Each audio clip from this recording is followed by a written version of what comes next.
ମିମି କଣ କରୁଛ?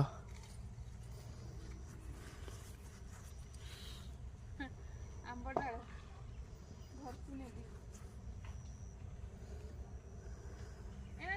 ତୁଲବି କିରେ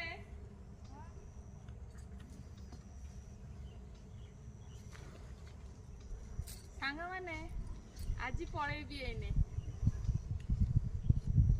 ମାନେ ସୁନ୍ଦରଗଡ଼ ମା ଘର ରହିବା ସରିଲା।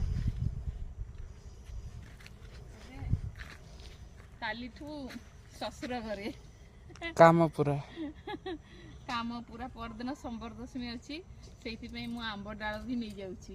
ଦୁବ, ବରକୋଳି ପତ୍ର, ଆମ୍ବ ଡାଳ ସବୁ ନେଇକି ଯିବି। ସବୁ ସଜଡ଼ା ସଜଡ଼ି କରିଲିଣି, ବାହାରିବି 8ଟାରେ। ଆଉ ଗଲେ ଗାଁରେ ଦେଖାହେବ। ଗାଁରେ ଆଉ ଗାଁରେ ମାନେ ଆମ ଘରଟି ଆଉ ବାପ ଘର ଖାଇବା ପିଇବା ରହିବା ସରିଲା।